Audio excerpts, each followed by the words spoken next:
Whoa there. You leave it. तो अब से करीब हजारों सालों पहले जब गॉड इस धरती पर राज करते करते थक गए थे तो उन्होंने अपनी जगह एक मैजिकल ऑर्ब को ये जिम्मेदारी सौंप दी और उसे धरती पर भेज दिया। इस ऑर्ब की एक खासियत थी कि ये किसी भी रूप में अपने आप को बदल सकता था और धरती पर आते ही ये सबसे पहले एक पत्थर का रूप ले लेता है, जिसके बाद अब धीरे धीरे समय बीतता है और कई साल बीत जाते हैं, लेकिन वो ऑर्ब अब भी उसी जगह पर पत्थर बना रहा। एक दिन जब पूरी जगह बर्फ से ढक चुकी थी तो एक जख्मी वुल्फ चलते चलते उसी पत्थर के पास आ गिरा और बस वहीं पड़े पड़े जख्मी हालत में उसने अपना दम तोड़ दिया। वो ऑर्ब जो अब तक एक पत्थर के रूप में था, इस वुल्फ के टच में आते ही उसका ही रूप ले लेता है और ठीक उसी रास्ते पर जाना शुरू कर देता है जहां अब तक वो वुल्फ जा रहा था। शुरू में उसे चलने में दिक्कत तो हो रही थी पर जल्दी वो सीख गया, यहाँ तक कि उसकी चोट भी खुद ब खुद हील हो जाती है। जिसके बाद अब कई किलोमीटर तक चलते हुए वो ऑर्ब एक छोटी सी बस्ती टाइप जगह पे आप पहुंचता है जहाँ एक लड़का उसे देखते ही गले लगा लेता है और पूछता है कि जॉन, आखिर तुम कहाँ थे? मैं कब से तुम्हें ढूंढ रहा हूँ। यानी असल में ये वुल्फ इस लड़के का पेट था जो अब मर चुका है। वो लड़का ऑर्ब से काफी सारी बातें करते हुए उसे घर में लाकर काफी अच्छा खाना पीना खिलाता है और जब सुबह होने पर वो कुछ मछलियां पकड़ने बाहर निकला तो खुद से बातें करते हुए बताने लगता है कि कैसे वो इस जगह पर अकेले रहता आ रहा है, क्योंकि करीब 5 साल पहले उसका पूरा परिवार साउथ ईस्ट में रहने के लिए एक हरियाली से भरी जगह की तलाश में निकल गया था, पर वो साथ नहीं जा पाया। उसे रुककर अपने ग्रैंड पेरेंट्स के साथ रहने को कहा गया था। लेकिन धीरे धीरे समय बीतने के साथ वो सभी लोग भी इस दुनिया से चले गए और वो लड़का तब से ही अकेला यहाँ पर रहता आ रहा है और उसने अब तक हार नहीं मानी। उसे यकीन था कि जब उन लोगों को एक अच्छी सी जगह मिल जाएगी तो वो उसे लेने वापस जरूर आएंगे और खुद को अकेला महसूस न करने के लिए उसने अपने परिवार वालों की तस्वीर बना रखी थी ताकि उन्हें भूले ना। वो ऑर्ब को खाना पीना खिलाकर अपने हर फैमिली मेंबर के बारे में बता रहा होता है कि कैसे वो एक साथ काफी खुश रहते थे और अंदर ही अंदर वो लड़का अब खुद भी इस अकेलेपन से परेशान हो चुका था। तो अब फैसला करता है कि मैं खुद उन्हें ढूंढने निकलूंगा, वो अगर नहीं आए तो क्या, मैं खुद जाऊंगा।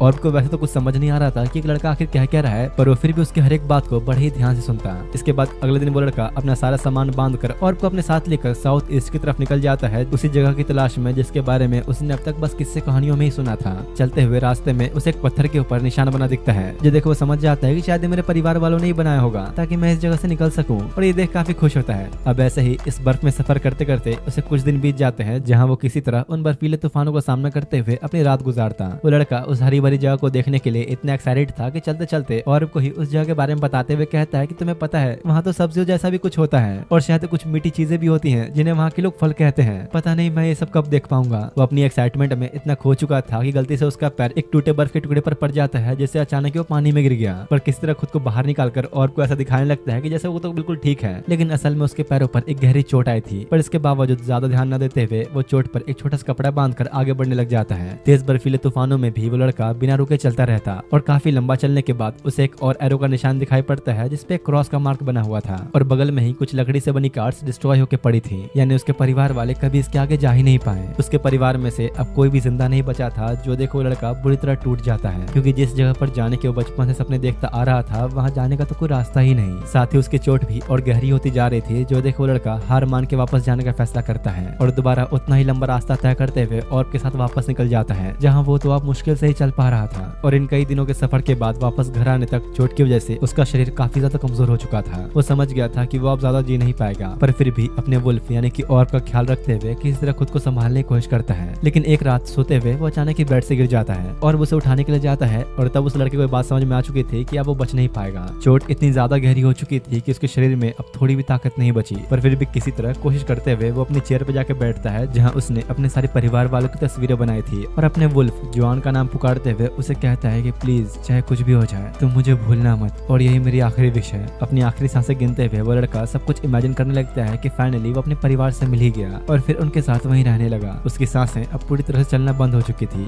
पर ऑर्ब बस ये सब होते हुए देख रहा था। उसे तो ये भी नहीं पता कि ये लड़का अब मर चुका है। लेकिन फिर यहाँ एक अजीब सी चीज होती है, ऑर्ब का शरीर उस लड़के का रूप ले लेता है। ऑर्ब दरवाजा खोलकर आखिरी बार उस लड़के की तरफ देखता है जैसे कि उसका हर चीज के लिए शुक्रिया कह रहा हो और पहली बार एक इंसान के रूप में बाहर कदम रखते हुए चलना शुरू कर देता है उस सफर को पूरा करने के लिए जो वो लड़का चाहता था। वो बिना रुके कई दिनों तक उन बर्फीले तूफानों के बीच चलता रहा जब तक कि वो उस जगह से बाहर नहीं निकल गया। भूख और प्यास की वजह से वो तो कई बार रास्ते में मर भी जाता है, पर उसकी हीलिंग एबिलिटी की वजह से वो बार बार खुद को जिंदा कर लेता और वापस से चलना शुरू कर देता। लेकिन इस बीच जितना ज्यादा वो मर रहा था उतना ही लंबा टाइम उसे खुद को हील करने में लग रहा था और भी लगातार बिना रुके बस चलता ही रहता जब तक कि वो एक घने जंगल के पास नहीं पहुंचा। पर वहां पहुंचते ही एक जायंट बियर उस पर अचानक से हमला करके उसका आधा शरीर खा लेता है और उसे चीर फाड़ के दूर नदी में फेंक देता है। दूसरी तरफ उन्हीं जंगलों के बीच मार्च नाम की एक छोटी सी बच्ची को दिखाया जाता है जो नीना नाम के विलेज में अपने परिवार के साथ रह रही होती है। उसे डॉल्स के साथ खेलने का इतना शौक था कि पेरोना नाम की एक लड़की जो उसके लिए एक बड़ी बहन जैसी थी रोज उसे कुछ न कुछ नई नई डॉल्स ला के देती रहती। अब वैसे तो मार्च बस 4 साल की ही थी, लेकिन उसे एक माँ का रोल प्ले करने का कुछ ज्यादा ही शौक था। हमेशा वो अपने सारे डॉल्स को एक बच्चे की तरह रखा करती। उसे बस चाहिए था कि वो जल्दी से जल्दी बड़ी होकर एक माँ बन जाए। लेकिन एक दिन उनके पास यानोमे क्लैन से हयासे नाम की एक मैसेंजर आती है जो एक खास तरह की रिचुअल को परफॉर्म करने आई थी। असल में बात यह है कि हर साल यानोमे क्लैन वाले एक रिचुअल परफॉर्म करते हैं उस गॉड के लिए जिनकी वजह से वो सभी आज तक जिंदा हैं। और इस बार नीना विलेज की एक बच्ची को चुना जाएगा जिसकी वो लोग बलि चढ़ाएंगे ओनिगुमा को, यानी अपने गॉड को। तो अब मार्च के साथ साथ एक और बच्ची को प्योरा नाम की एक बूढ़ी औरत के सामने लाया जाता है जो उनमें से किसी एक को चुनेगी इस बलि के लिए। और दोनों की फिजिकल कंडीशन देखते हुए मार्च को चुन लिया जाता है। उस छोटी सी बच्ची को तो इस बात का अंदाजा भी नहीं था कि उसके साथ क्या होने वाला है। विलेज के सभी लोग मार्च के पेरेंट्स को बधाई देने लग जाते हैं क्योंकि उनकी बेटी रिचुअल के लिए चुनी गई थी। और आसपास का ऐसा माहौल देख के उस छोटी सी बच्ची को लग रहा था कि शायद उसके साथ कुछ बहुत अच्छा होने वाला है। पर जब वो घर आकर अपने मॉम डैड से इस बारे में पूछती है तो उसे पता लगता है कि अब वो हमेशा हमेशा के लिए इस गाँव से जाने वाली है। वो लोग उसे बताते तो है कि मार्च अब मरने वाली है, लेकिन उस छोटी सी बच्ची को मरने का सही मतलब ही नहीं पता था। उसे बस इतना समझ में आया था कि उसे ऐसी जगह ले जाया जाएगा जहाँ से वो कभी लौट नहीं सकती। वो लोग आपस में बात कर ही रहे होते हैं कि इतने में हयासे आकर मार्च को उसके मॉम डैड से दूर रहने को कहती है क्योंकि अभी से रिचुअल के खत्म होने तक वही मार्च का ख्याल रखने वाली है। मार्च पूछती है कि आखिर क्यों, मुझे तो अभी बड़ी होकर एक मदर भी बनना है, मैं भला यहाँ से क्यों जाऊँ। वो सब उसे अच्छे से तैयार करके एक जगह पर बिठा देते हैं जहाँ गाँव के सभी लोग उसे बधाइयाँ देने के लिए आने लगते हैं क्योंकि वो सब खुश थे कि उनकी बच्ची बच गई। और इस दिन के बाद से अगले कुछ दिनों तक हयासे लगातार मार्च के साथ ही रहने लगी। और अब आखिरकार कई दिनों के बाद उसे ले जाने का टाइम आया तो उसके मॉम डैड काफी ज्यादा रोने लगते हैं। मार्च उन्हें कहते हैं कि आप लोग चिंता क्यों कर रहे हो, क्या पता मैं गॉड को पसंद ही ना आऊं और वो मुझे वापस भेज दें। जो देख गांव के बाकी लोग अपने आंसू रोक नहीं पाते। हयासे और बाकी गार्ड्स मार्च को लेकर जा ही रहे होते हैं, लेकिन बीच रास्ते में ही उन पे कहीं से हमला होना शुरू हो जाता है जो कोई और नहीं बल्कि पेरोना कर रही थी। मार्च को समझ तो नहीं आ रहा होता पर मौका दिखते ही जल्दी से भाग जाती है, लेकिन दौड़ते हुए ढलान पर पैर फिसलने की वजह से वो सीधा लुढ़कते हुए जाकर तालाब में गिरती है जहाँ वो अपने पास ही में एक इंसान को देखती है जिसका आधा शरीर खत्म हो चुका था, जो कि और कोई नहीं बल्कि उस लड़के के रूप में और भी था। वो खुद को धीरे धीरे वापस हील करने लग जाता है जो देख मार्च के पीछे आई गार्ड्स को लगा कि शायद ये कोई मॉन्स्टर है और उसे डर के भाग जाते हैं। पर मार्च को बिल्कुल डर ही नहीं लगता और जैसे अब वहाँ से जाने लगता है तो मार्च उल्टा उसके पीछे पीछे चलने लगती है और पूछती है कि आखिर तुम हो कौन, वो कैसे किया तुमने, क्या तुम कोई इमॉर्टल हो। मार्च उससे एक साथ कई सारे सवाल पूछने लग जाती है पर और को कुछ भी समझ नहीं आ रहा होता क्योंकि असल में तो उसे बोलना आता ही नहीं था। दूसरी तरफ हयासे ने किसी तरह पेरोना को पकड़ लिया होता है कि तभी गार्ड्स आके बताते हैं कि उन्होंने कैसे जंगल में एक मॉन्स्टर को देखा। इधर बेचारी मार्च को बहुत गुस्सा आने लगता है कि आखिर कुछ बोल क्यों नहीं रहा और डांटने लग जाती है, लेकिन तभी और भी रुक के पेड़ में लगे फलों की तरफ देखने लग जाता है। मार्च समझ गई थी कि शायद ये भूखा है और कहती है कि ठीक है मैं तुम्हारे लिए इसे तोड़ देती हूँ। वो पेड़ पर चढ़ के कुछ फलों को तोड़कर देती तो है पर वो एकदम से उस पे कुत्ते की तरह झपट कर नीचे गिराकर खाने लग जाता है। वो उसी तरह से हरकत कर रहा था जैसे वो अपनी भेड़िया वाली फॉर्म में क्या करता था। मार्च उसे बहुत समझाने की कोशिश करती है पर वो नहीं मानता और उसकी ऐसी हालत देख के साफ पता चल रहा था कि वो काफी भूखा है। तो बेचारी अब क्या करती, वो तो उसकी बात सुनने को तैयार ही नहीं था और रोते हुए ही उसकी तरफ सारे फलों को फेंकने लग जाती है जिसे वो अभी झपट झपट खा रहा था। मार्च कहती है कि देखो यार मैंने इतने किए तुम्हारे लिए, कम से कम थैंक्स तो कहो। पर बेचारा कुछ बोल तो सकता नहीं था तो मार्च अब खुद उसका मुंह पकड़ के बुलवाती है कि देखो ऐसे बोलते हैं थैंक यू। पेट भर खा लेने के बाद वो दोनों एक सेफ जगह ढूंढकर रात बिताने के लिए सो जाते हैं, लेकिन इसी बीच सोते हुए मार्च एक डरावना सपना देखती है कि उसके भाग जाने के बाद उसकी जगह पेरोना की बलि दी जा रही थी, जो देखो डर के मारे उठ गई और वापस हयासे के पास जाने का फैसला करती है और को बिना कुछ बताए। और कुछ देर बाद वो उसकी खुशबू का पीछा करते करते मार्च तक पहुंच ही जाता है। तो पूछती कि आखिर तुम मेरे साथ क्यों आ रहे हो, जाओ ना यहाँ से। और पीछा छुड़ाने के लिए पेड़ से उसे कुछ फल तोड़कर दे देती है, लेकिन वो दोबारा से ही पीछे आने लग जाता है। तो मार्च अब रुककर उससे बातें करने की कोशिश करती है ताकि उसके बारे में जान सके कि वो कहाँ से आया है। और क्योंकि ऑर्ब एक इमॉर्टल था तो मार्च उसे एक नाम देती है जो कि है खुशी। और बस इसी दिन के बाद से उसे अब एक नाम मिल गया। दूसरी तरफ हयासे अपने दोनों गार्ड्स को पेरोना के पास छोड़कर मार्च को ढूंढने के लिए निकल गई होती है। तो उनका ध्यान भटका देख पेरोना एक चाकू निकालकर रस्सी को काटने लग गई, पर इससे पहले कि वो निकल पाती एक जायंट बियर अचानक जंगलों से उनकी तरफ ही आने लग जाता है जिसने खुशी पर भी अटैक किया था और कुछ सेकंड्स के अंदर ही एक गार्ड को खत्म कर देता है, जो देख दूसरा डर के मारे वहां से भाग जाता है। लेकिन पेरोना अभी वहीं थी और बहुत तेजी से चाकू चलाते हुए एंड मोमेंट पर अपना हाथ खोलकर तीर कमान लेते हुए जल्दी से वहां से भाग जाती है। पर बचने के चक्कर में ही वो भागते भागते सामने खाई में जाकर गिर गई। वहीं दूसरी तरफ हयासे ने मार्च को ढूंढ लिया होता है जो कि खुशी के साथ थी। तो मार्च खुशी को बाय कहते हुए उनके साथ ही चली जाती है। हयासे थोड़ा आगे आने के बाद मार्च को एक अजीब सी जेली खाने को दे देती है, जिसे खाने के बाद वो एक गहरी नींद में चली जाएगी। दूसरी तरफ पेरोना जंगलों में हर तरफ मार्च को ढूंढते ढूंढते खुशी के पास आ गई होती है और पूछने की कोशिश करती है कि क्या तुमने यहाँ पर किसी छोटी सी बच्ची को देखा है, वो बस 4 साल की है और उसकी जान जान खतरे में है, पर फुशी को ऑब्वियसली कुछ बोलना तो आता नहीं था, तो जवाब भी नहीं देता और चुपचाप चला जाता है। इधर हया से मार्च से फुशी के बारे में ही पूछ रही होती है कि आखिर तुम उसे कहाँ मिली, कि तभी इतने में वो गार्ड आकर बताता है कि उनपे एक जायंट बियर ने हमला किया, जो सुन हया से बहुत हैरान होती है क्योंकि वो ओनिगुमा ही था। पर इस बात पे खास ध्यान न देते हुए वो लोग मार्च को लेकर निकल जाते हैं, जो अब गहरी नींद में जा चुकी थी, और एक बड़ी सी जगह पे पहुंचते हैं जहाँ आसपास लकड़ी से बनी बड़ी बड़ी दीवारें खड़ी थी। वो लोग मार्च को एक पत्थर पे सुलाकर हर जगह से बांधकर चारों तरफ से कुछ फूल रख देते हैं, और तभी उन्हें उस जायंट बियर की आवाज सुनाई देती है, जो मार्च की खुशबू की वजह से तेजी से उनकी तरफ ही आ रहा था। हया से ये देख हैरान थी कि जिस ओनिगुमा को वो लोग अपना गॉड मानते थे वो तो असल में एक राक्षस है। इसी बीच पेरोना भी पहुंच जाती है और आकर जल्दी से मार्च को खोलने की कोशिश करने लगी। गार्ड्स उसे रोकने की कोशिश करते हैं तो हया से कहते हैं कि नहीं, रहने दो, इसी बहाने आज ओनिगुमा को 2 लोगों की बलि मिल जाएगी। हया से उन्हें छोड़ के जाने ही लगती है कि तभी सामने से फुशी अंदर आ जाता है। वो पहले तो बस हैरानी से देख रही थी, लेकिन तभी उसे याद आता है कि ये तो वही लड़का है जिसके साथ मार्च थी। ओनिगुमा को आता देख वो लोग बाहर निकल जाते हैं और फुशी सीधा जाके उस जायंट बियर के सामने खड़ा हो जाता है, लेकिन वो तो बस एक ही बार में हमला करके उसका आधा शरीर खा लेता है। पर इसके बावजूद फुशी किसी तरह खुद को संभालते हुए वापस खड़ा होने लगता है, और भले ही उसका सर शरीर से अलग हो चुका था पर फिर भी वो खुद को छुड़ा लेता है। हयासे और वो गार्ड्स ऊपर से सब देख रहे थे जिन्हें अपनी आंखों पर यकीन ही नहीं हो रहा होता। इधर फुशी खुद को रिजनरेट करने के बजाय दोबारा से अपने पुराने वाले रूप वुल्फ में ट्रांसफॉर्म हो जाता है और सीधा जाके उस जायंट बियर का चेहरा काटना शुरू कर देता है। फुशी अपने साइज का फायदा उठाकर ओनिगुमा के चेहरे को नोच खाता है, जिससे आखिरकार वो हार ही गया।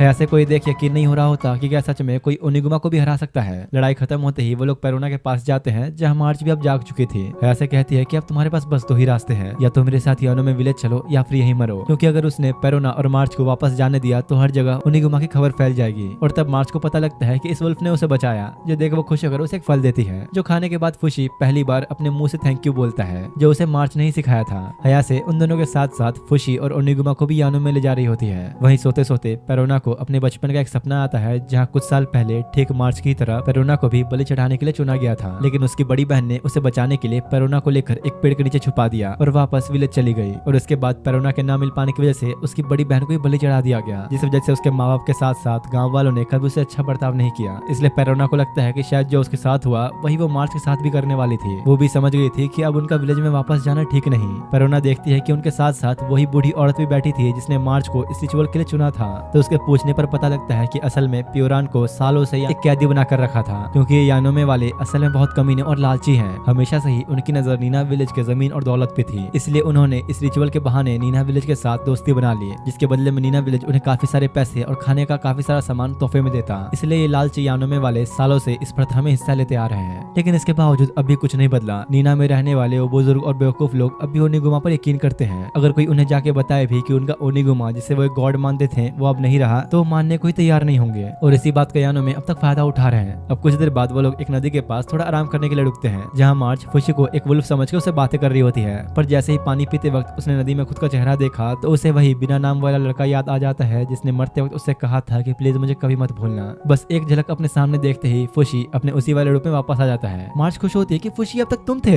तुम ये भी कर सकते हो। अब काफी देर के सफर के बाद वो लोग फाइनली यानोमे में पहुंच जाते हैं, जो कि नीना विलेज के कंपैरिजन में काफी ज्यादा डेवलप्ड जगह थी। मार्च ने भी पहली बार इतनी भीड़ भाड़ वाली जगह को देखा था, तो इसलिए कुछ ज्यादा एक्साइटेड हो जाती है। वहीं उसकी नजर एक बच्चे पर पड़ती है जो कि अपने पेरेंट्स के साथ था, जो देख उसे भी अपने मॉम डैड की याद आने लगती है। इसी बीच चलते चलते मार्च की नजर एक मिल ऑफिस पर पड़ती है, जहाँ से लोगों को लेटर भेजे जाते हैं। जो देख मार्च कहती है कि मुझे भी अपने मॉम डैड के लिए लेटर लिखना है, ताकि उन्हें पता चले कि मैं बिल्कुल ठीक हूँ, वो चिंता न करें। हयासे कहती है कि नहीं, ये मुमकिन नहीं, क्योंकि नीना विलेज में रहने वाला कोई भी पढ़ना लिखना नहीं जानता, तो लेटर भेजने का भी कोई फायदा नहीं। लेकिन मार्च के पास भी अब एक तरीका होता है, और पूरे इंक को अपने हाथों पर लगाकर पेपर के ऊपर अपना हाथ छाप देती है, जो कि मार्च की तरफ से एक साइन था उसके मॉम डैड के लिए कि वो बिल्कुल ठीक है। अब ये चीज बाकियों के लिए थोड़ी अजीब थी, लेकिन मार्च को भरोसा था कि उसके मॉम डैड जरूर समझेंगे। लेकिन अब भी एक बहुत बड़ी दिक्कत थी, लेटर भेजने के लिए उन्हें एग्जैक्ट एड्रेस पता होना चाहिए, जो कि यहाँ पर किसी को भी पता नहीं होता, क्योंकि नीना खुद में ही एक काफी बड़ी जगह है, तो बिना एग्जैक्ट लोकेशन जाने वहाँ कोई लेटर भेजा नहीं जा सकता। पेरोना कहते कि ठीक है कोई बात नहीं, जब हमें एड्रेस मिल जाएगा मैं तुम्हारे लिए इसे भिजवा दूंगी। इसके बाद हयासे उन्हें डिनर करवाने के लिए एक रेस्टोरेंट में लाई होती है, जहाँ वो लोग खाना खा तो काफी मजे से रहे थे, लेकिन उन्हें ये नहीं पता था कि हयासे ने खाने में नींद की दवाई मिलाई है, जिसे खाते ही वो लोग एक गहरी नींद में चले जाते हैं। हयासे कहते हैं कि माफ करना, पर फिलहाल ये करना जरूरी है, और हयासे उन सबको लाकर अलग अलग जेल में बंद कर देती है। साथ ही साथ वो यानोमे में बैठे कुछ हायरअप्स के लोगों को बुलाकर उन्हें फुशी के बारे में बता देती है कि वो कैसे उसकी मॉडल एबिलिटी का यूज अपने आर्मी में कर सकते हैं दूसरे देशों को हराने के लिए, और उसकी ताकत का एक नमूना दिखाने के लिए वो वहीं के कुछ कैदियों से फुशी पर हमले भी करवाती है, उसे जान से मारने के लिए। पर इसके बावजूद उसे कुछ नहीं होता, वो खुद को हील कर लेता है, और बुरी तरह टॉर्चर करने के बाद वो लोग फुशी को भी उस जेल में डाल देते हैं जहाँ मार्च को रखा गया था।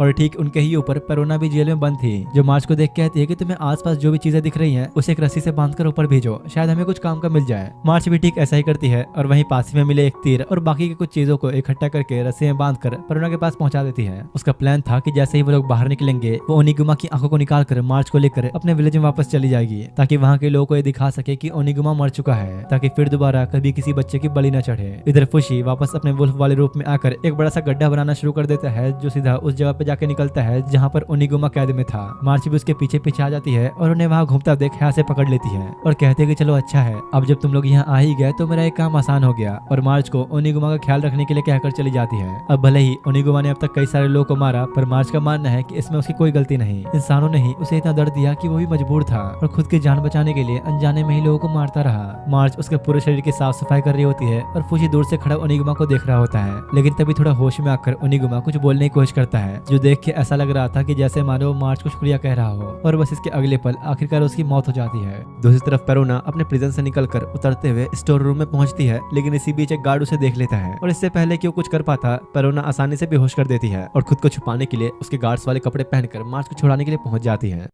पेरोना मार्च और फुशी के साथ साथ उस बूढ़ी औरत प्यूरान को भी निकाल लेती है, जहां वो लोग ओनिगुमा की उस जेल से होते हुए बाहर जाने लगते हैं। लेकिन जाने से पहले पेरोना ओनिगुमा के बॉडी का कुछ पार्ट काटने वाली थी ताकि अपने गांव वालों को दिखा सके, जो देख मार्च कहती है कि नहीं प्लीज नहीं, वो तो अब मर चुका है, कम से कम उसे हमें छोड़ देना चाहिए, हम किसी और तरीके से भी तो लोगों को समझा सकते हैं, क्या ये करना इतना जरूरी है। अब पेरोना ये चाहती तो नहीं थी, पर मार्च को इतना उदास देख वो ओनिगुमा को छोड़ देती है और कहती है कि हाँ तुमने सही कहा, हम कोई और तरीका ढूंढ लेंगे, फिलहाल यहाँ से निकलते हैं। जिसके बाद वो चारों वहीं बहते हुए एक अंडरग्राउंड नाले की मदद से बाहर निकल आते हैं, जहाँ किस्मत से उन्हें भागने के लिए एक घोड़ा गाड़ी भी मिल गई और कुछ देर बाद फाइनली वो लोग यानों में से निकल चुके होते हैं। मार्च तो खुशी के मारे फूले नहीं समा रही होती क्योंकि वो बहुत जल्दी अपने मॉम डैड से मिलेगी, पर सुबह होते होते वो लोग देखते हैं कि हया से और उसके आदमी उनका पीछा कर रहे थे, जो देख पेरोना उन्हें रोकने के लिए हमले तो करती है, पर वो नंबर्स में कई ज्यादा थे तो इन सब का कोई फायदा नहीं होता। वो लोग इतना करीब आगे होते हैं कि उनमें से एक तो गाड़ी पर चढ़कर अंदर घुसने की कोशिश करने लगता है, जिसे रोकने के लिए पेरोना अब जाके उसे लड़ने लग गई और इधर मौका देख हया से उसे मारने ही वाली थी कि मार्च पेरोना को बचाने के लिए बीच में कूद पड़ती है और तीर सीधा उसके पेट में जा लगता है। फुशी ये देख गुस्से में पागल होकर उन पे हमला करते हुए डायरेक्ट कूद जाता है। हया से बचने के लिए कुछ तीर तो मारती है, लेकिन फुशी इस बार खुद को पूरी तरह से ओनिगुमा के अंदर ट्रांसफॉर्म कर लेता है और उन सबको ही पूरी तरह मारने लग जाता है। वहीं दूसरी तरफ पेरोना मार्च को अपनी गोद में लिए बैठी थी, जहाँ उसे मार्च के साथ बिताए सारे पल याद आने लगते हैं। हालांकि वो भी अच्छे से जानती थी कि वो कुछ नहीं कर सकती, पर फिर भी कोशिश करती है उसे ठीक करने की।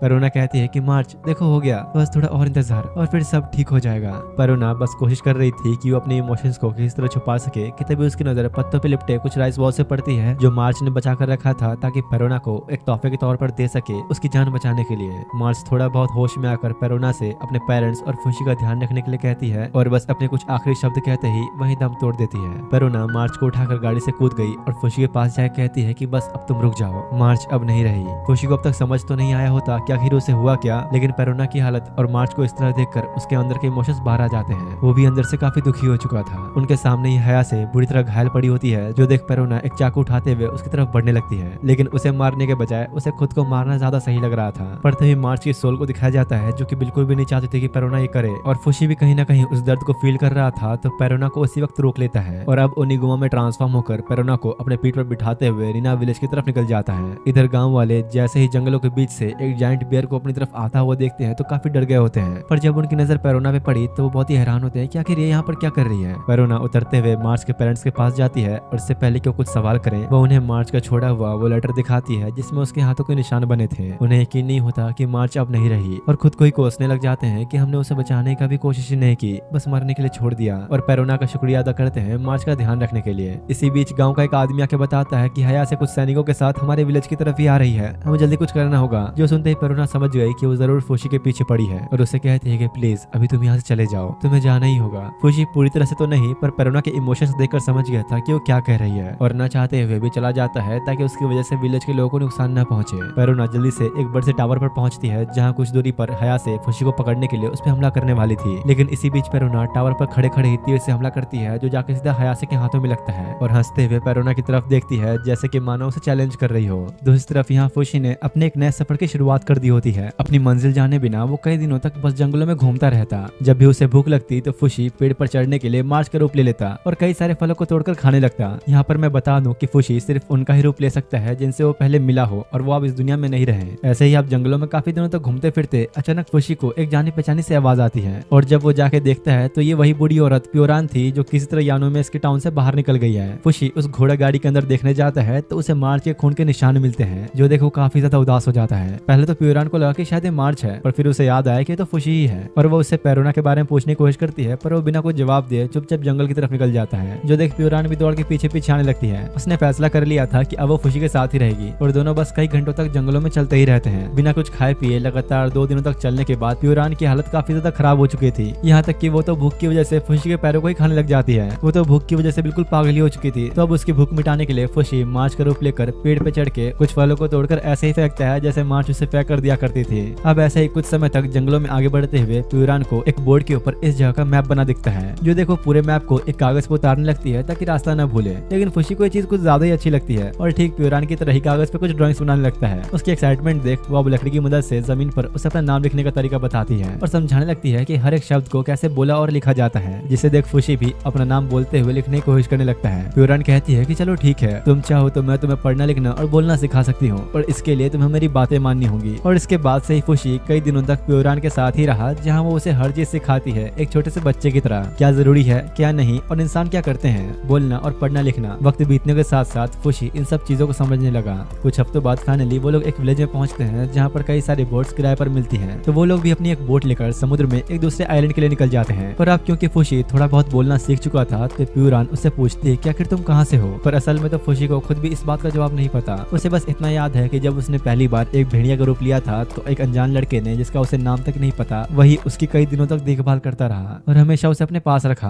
पर अब उसके जाने के बाद वो बस हर जगह भटक रहा है। अब रात होने पर वो लोग उस आइलैंड पर पहुंच गए होते हैं जहाँ प्योरान फुशी को लाना चाहती थी, क्योंकि असल में ये उसका होम टाउन है जहाँ आखिरकार वो अब इतने सालों बाद अपने पति से मिलने वाली है। उन्हें पहुंचने में अभी थोड़ा समय लगने वाला था तो दोनों वो रात जंगल में ही सोते हैं। लेकिन इसी बीच वहाँ कुछ बहुत ही अजीब होता है। अचानक कुछ पेड़ की जड़ें आकर सीधा फुशी के आर पार घुस जाती है। उस चीज के अटैक की वजह से फुशी वापस अपने भेड़िए वाले रूप में आ जाता है और सामने वो पेड़ की जड़ें ठीक उसका रूप लिए खड़ी थी। और इसके अगले ही पल फुशी के अंदर से उस लड़के की सारी यादें मिट जाती हैं। ऐसा लग रहा था कि जैसे उसका ये रूप उसे छीन चुका है। अब इससे पहले क्यों कुछ करता, अचानक आसपास सब कुछ रुक सा जाता है और जमीन के अंदर से एक काले कपड़े में ढकी परछाई बाहर आती है जो कि और कोई नहीं बल्कि गॉड है जिसने फुशी को बनाया था। और वो उसे बताता है कि सामने जो तुम्हें दिख रहा है वो इंसान नहीं जिसे तुम अब तक जानते थे। अपने उस रूप को वापस लेने के लिए तुम्हें उसके बॉडी के अंदर मौजूद कोर को डिस्ट्रॉय करना होगा। और बस ये बताते ही वो गायब हो जाता है। फुशी जाके सीधा अपने नुकीले दांतों से उस पर हमला करके उसे चीरने की कोशिश करता है, लेकिन वो चीज फिर से उस पर वार करके उसका ये रूप भी छीन लेती है। जिसके अगले ही पल फुशी ओनिगुमा का रूप लेकर उसे पकड़कर सीधा उसे 2 टुकड़ों में चीर डालता है। पर इससे पहले कि वो उसके कोर को डिस्ट्रॉय कर पाता, वो चीज फिर से फुशी के इस रूप को भी छीन कर खुद को ओनिगुमा में ट्रांसफॉर्म कर लेती है। पर अब फुशी के पास सिर्फ और सिर्फ मार्च का ही रूप बचा था। तो अब उसके फुर्तीले शरीर का फायदा उठाते हुए वो बचते बचाते सीधा उसकी बॉडी के अंदर ही घुस जाता है और काफी ज्यादा ताकत लगाने के बाद फाइनली फुशी उसे कोर को खींच के निकाल देता है। जिसके अगले ही सेकंड वो चीज नीचे गिरते हुए पूरी तरह से गायब हो जाती है। और अब फुशी को अपने तीनों रूप के साथ साथ उनकी मेमोरीज भी वापस मिल जाती है। गॉड अब दोबारा से उसके सामने आकर बताता है कि मैंने तुम्हें बनाया इस दुनिया को प्रोटेक्ट करने के लिए जो अब तक मैं करता आ रहा था। लेकिन कुछ अनजान ताकतें जिनसे अभी फुशी लड़ रहा था उन्हें नॉकर्स कहा जाता है, जो बहुत ही जल्द फुशी को खत्म करने के लिए एक बहुत बड़ी वॉर शुरू करने वाले हैं। तो अब उसे अकेले ही इनसे लड़ना होगा। और इसे बताकर वो गायब हो जाता है।